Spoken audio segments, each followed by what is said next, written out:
Est-ce que ça vous est déjà arrivé de vous retrouver dans une situation où quelqu'un est en train de s'étouffer et vous ne savez pas du tout quoi faire? Aujourd'hui, dans cette dernière vidéo d'une série de 4, on va vous présenter comment désobstruer les voies respiratoires d'une personne et peut-être lui sauver la vie.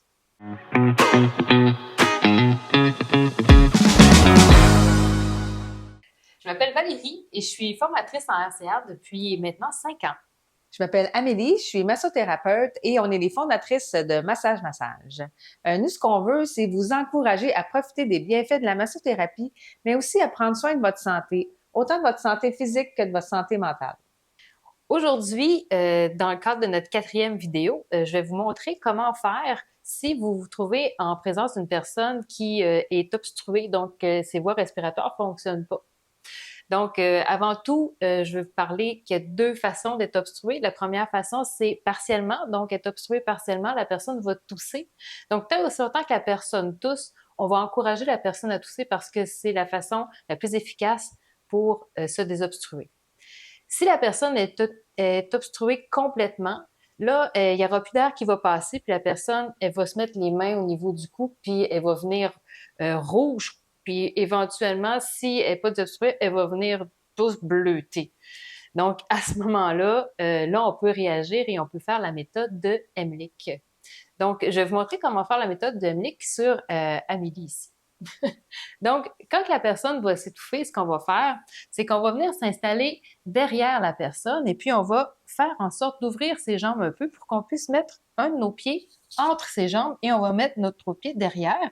Donc, ça va donner cette position-là qui fait qu'on est dans une position très stable. Et puis, si la personne s'étouffe et puis elle manque d'oxygène, à un moment donné, elle va perdre connaissance. Donc, en perdant connaissance, au lieu de tomber par terre, elle va s'effondrer sur ma jambe, puis ça va faire en sorte que ça va peut-être amortir un peu le choc, puis peut-être moins se blesser. Donc, on s'installe derrière la personne comme ça ici. On va prendre nos mains et on va les mettre sur les hanches de la personne et on va ramener nos doigts vers l'avant, ce qui va donner environ le nombril. Après, une fois qu'on a trouvé le nombril, on va prendre une de nos deux mains, on va rentrer le pouce à l'intérieur de notre poing, comme ça ici, et on va s'installer juste au-dessus de notre doigt et on va mettre l'autre main par-dessus. Rendu là, on va faire la méthode de Heimlich, c'est-à-dire qu'on va rentrer notre main vers l'intérieur, on va tourner et on va lever en l'air. Donc, je vais rentrer, tourner, lever en l'air. Là, je le fais pas fort parce que si je faisais ça, j'allais faire vomir. Donc, on le fait vraiment fort, assez fort pour que une fois qu'on a terminé de faire cette méthode-là, si je le faisais vraiment fort, je pourrais même faire en sorte que on soulève la personne de terre. Et c'est tellement fort qu'on peut faire des dommages aux organes internes. Donc, après avoir reçu Heimlich, on propose toujours aux gens d'aller voir à l'hôpital si on n'a pas fait des blessures aux organes à l'intérieur. Si la personne tombe inconsciente, ce qu'on va faire, c'est qu'on va appeler le 911 le plus rapidement possible. Donc, aussitôt qu'on a une personne inconsciente, on appelle le 911 et puis on va commencer à faire la RCR. Donc, si vous ne savez pas comment faire la RCR, vous pouvez aller voir notre vidéo numéro 2. C'est cette vidéo-là que je montre comment faire le massage cardiaque.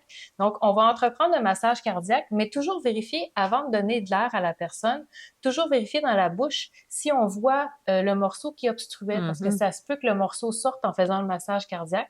Et ça va être important d'aller le retirer avant de donner de l'air. Avec le petit doigt, on va faire un petit crochet et on va aller chercher le morceau qu'on va voir à l'intérieur. Si on ne voit pas le morceau, on fait pas de recherche à l'aveuglette, le voir si on trouverait le morceau. Ce serait dangereux de pousser le morceau plus profondément. OK. Donc, on va aller le chercher, on va le sortir si on le voit. Si on le voit pas, on va essayer de donner de l'air. Si l'air passe pas, donc on va remettre la tête et on va rebouger la tête pour voir si c'est pas à cause de la langue que la respiration est bloquée. Et puis, on va continuer à faire notre RCR tout comme ça là, pour faire en sorte que de désobstruer la personne. Et puis, si la personne est désobstruée, bien, on va faire la réanimation cardiaque si son cœur est arrêté. Donc, en résumé, qu'est-ce que tu nous dirais, là, les étapes les plus importantes, ça serait quoi?